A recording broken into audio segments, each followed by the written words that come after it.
मोहतमी भाई इस वक्त यहाँ पे मौजूद नहीं है, पिछले साल वो हमारे साथी थे और ये उसी वक्त लिखा हुआ है। और फिरोज खड़े बातें कर रहे थे। मोहतमी, अरे यार जरदार, अब आगे क्या करने का इरादा है? अब क्या करेंगे? मैंने उसे सवालिया नजरों से देखा। मोहतमी, क्यों पीएचडी नहीं करनी है?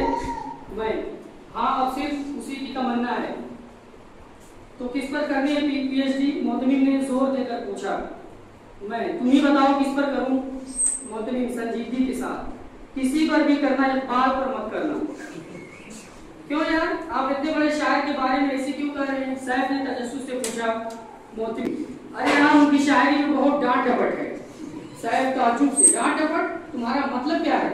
मोहतमी, अरे जवाब देखो तब, ऐसा क्यों है, ऐसा क्यों नहीं है, और क्या है उनकी शायरी में? मोहतमी ने इस्तिफामी अंदाज में कहा।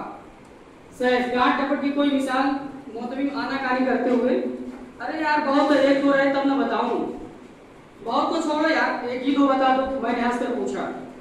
अरे यार, मेरा हाफिजा इतना मजबूत होता तो मैं एमए में टॉप नहीं कर लेता। मोहतमी ने जवाब दिया, रियाज कतरे जज्बाती होकर, लो यार मुझसे सुनो, हम सब लोग ने गाई इरशाद इरशाद इरशाद। रियाज, तेरे दरिया में तूफान क्यों नहीं है? खुदी तेरी मुसलमान क्यों नहीं है? आपस है शिकवे तकदीर यज़दा, तू खुद तकदीर यज़दा क्यों नहीं है? रियाज इस अंदाज से पढ़ रहे थे कि हम सब सहम गए। मैं रियाज बिल्कुल इससे भी खतरनाक अंदाज था उनका। हम सब उनके इस अंदाज से सहम गए। मैंने डरते हुए कहा कि बस रियाज भाई, एक बात है कि है कि मैं नहीं करूंगा। इसी में तुम्हारी आगे है। मोहतमी चढ़ कर बोला, मैं, इकबाल में तो नहीं पढ़ी है, मौजूद कैसा रहेगा? उर्दू शायरी में डांट दिया हुजूर, समझ पड़ेगा, उर्दू शायरी में डांट दिया हुजूर, और बहुत मस्त, बहुत मस्त। मोहतमी, ये मौजूद तो और खतरनाक है। मैं, बिल्कुल तुम्हारी तरह। इसी तरह आफ्ताब भागते हुए हमारे पास आया और हम सब चौंक गए। वो हाँफते कांपते मुझसे बोला, आफ्ताब, मुझे बचाओ, अरशद मारने के लिए दौड़ा रहा है। इससे पहले कि मैं कुछ बोलता, रियाज बीच में बोल पड़ा। रियाज, दौड़ा रहा है या दौड़ा आ रहा है? आफ्ताब, दोनों में फर्क क्या है? सांस रोकते हुए आफ्ताब ने पूछा। कुछ भी नहीं, रियाज ने बेपरवाही से जवाब दिया। आफ्ताब घूरते हुए, तो फिर क्यों पूछ रहे हो? बस ये जानने के लिए कि मारने के बाद दौड़ा रहा है या दौड़ाने के बाद मारेगा। रियाज ने धीमे से कहा। आफ्ताब झुंझलाकर, दौड़ा रहा है यार। रियाज, तो तुम भागो खड़े क्यों हो? आफ्ताब गुस्से से, तुम चुप रहो, वरना मैं मारता पहले हूं, दौड़ाता बाद में हूं। रियाज, तुम भाग रहे थे तो भाग। आफ्ताब मुझे मुखातब करके, जितने दुबले पतले लोग होते हैं सबको खून कम, दौड़ान ज्यादा होती है। हमेशा मरने और मारने की बात करेंगे। खैर, तुम बचाने की कोई तदबीर करो।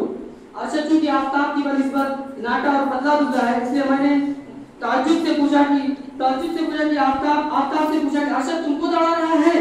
आफ्ताब, हाँ। मैं उसे देखकर तो नहीं लगता कि तुमको मार पाएगा। आफ्ताब, हाँ बिल्कुल नहीं मार पाएगा। इतने ही बॉडी बिल्डर थे तो अरशद से डर के भाग क्यों रहे हो? फिरोज ने आफ्ताब की मसल्स पर हाथ फेरते हुए फिरोज ने कहा। हाँ बताओ, तुम्हें यकीन है कि मार पाएगा तो क्यों आगे कर रहे हो? बचाओ। रियाज चेक कर बोला।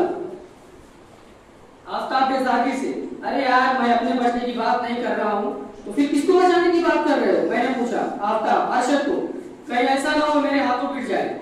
मैं, ऐसे पहले बोलना था ना।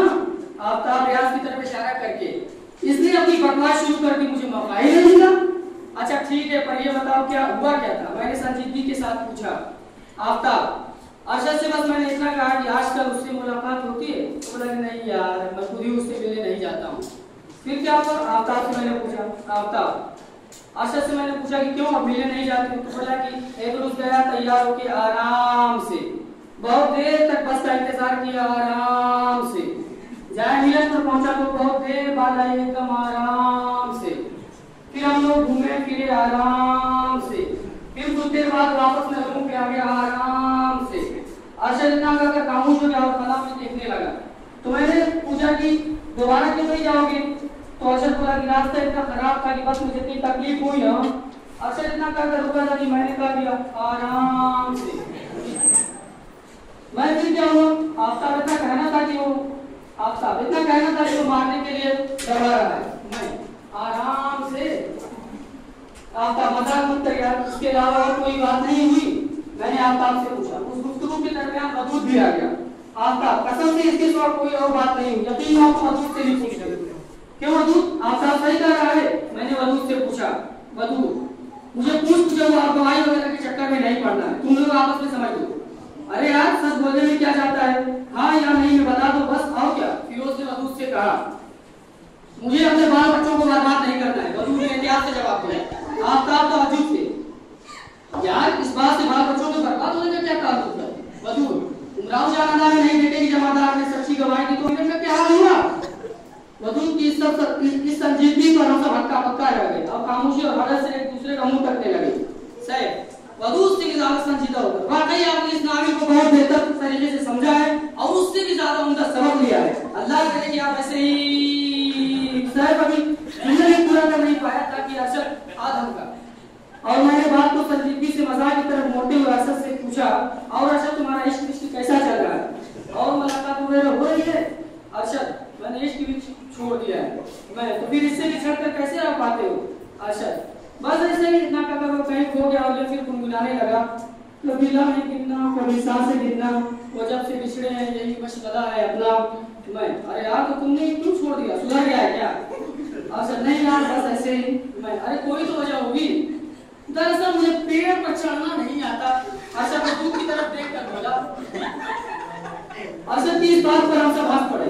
आफ्ताब, तुम्हें इश्क करना ही होगा, पेड़ पर चढ़ना बहुत सी बड़ी बात है, आखिर हम तुम्हारे दोस्त हैं, लिफ्ट नहीं तो सीढ़ी जरूर लगवा देंगे, फिर तुम आराम से पेड़ पर चढ़ना और अपना इश्क जारी रखना। इतना सुनने में अरशद ने आफ्ताब को दौड़ा लिया और फिर आफ्ताब भागने लगता है और हमारी बातों का सिलसिला आगे बढ़ता है। मोहतमी, मैं कह रहा था कि मौजूद तो बहुत खतरनाक है। साहब सही कहा, उर्दू शायरी में डांटियां मौजूद, वाह भाई वाह, क्या मौजूद है, कैसे खतरनाक है? मैंने पूछा। मोहतमी, अब तक तो इकबाल की डांट सुन रहे थे, उसके बाद तो तुम तमाम शोरा की तुम्हें डांट सुननी पड़ेगी, तब तो मुझे तुम्हारे ही ऊपर पीएचडी करनी पड़ेगी। मैंने एलानिया कह दिया। मेरे ऊपर मोहतमी ने हैरत से पूछा, चलो तुम्हारे साथ साथ तुम्हारी बीवी पर भी, शोगियाना अंदाज से मैंने कहा। मोहतमी चिल्लाकर, अरे यार पहले शादी तो हो जाने दो, और फिर आसमान की तरफ देखने लगे। लग रहा है कि हूर की तमन्ना है जनाब को। रियाज ने मुझसे सरगोशी की। अच्छा हुआ ईमान की नहीं है, वैसे घबराने की क्या बात है, हमारे यार हर मोमिन को तो हूर मिलनी ही है। इसी अंदाज में मैंने रियाज से कहा, मेरा मतलब तो ऐसा ही रहा तो तुम्हारे ही बनना पड़ेगा। रियाज ने कहा, अरे तुम लोग क्या कुछ मुझे कर रहे? फिरोज ने टोका। तो कुछ नहीं, रियाज ने जल्दी से कहा। क्यों, तुम तो कह रहे थे कि इस साल हो जाएगी। मैंने मोहतमी से पूछा, लेकिन मुझे अब लग नहीं रहा कि इस साल हो पाएगी। दबी सी आवाज में मोहतमी बोला और उसके चेहरे पर अफसोसगी छा गई। मैं, फिक्र मत करो यार, अगले साल तुम्हारी शादी और मेरी पीएचडी दोनों एक साथ होगी। उदास मत हो मेरा भाई, शादी तो हो जाएगी। मोहतमी की पीठ थपथपाकर फिरोज ने कहा, माता मौलवियाना अंदाज से, हाँ यार मायूस मत हो, अल्लाह ने हर चीज को जोड़े में पैदा फरमाया है। मोहतमी, अरे यार तुम लोग तो एकदम से मुझे नसीहत करने लगे, ऐसा लगा जैसे मेरी शादी नहीं होगी। अर्ज किया है, माना कि इस साल भी नहीं हो सकती शादी मेरी, माना कि इस साल भी नहीं हो सकती शादी मेरी, फिर भी लब पे आती है दुआ बन के तमन्ना मेरी। हम सब हंस पड़े, हम सब ने हंस के शेष की दास और साथी आमीन भी कहा। माता घड़ी देखकर चले यार नहीं तो डायरी का वक्त खत्म हो जाएगा। और फिरोज के इस शेर पर महफिल बर्खास्त हुई। मेरे अल्लाह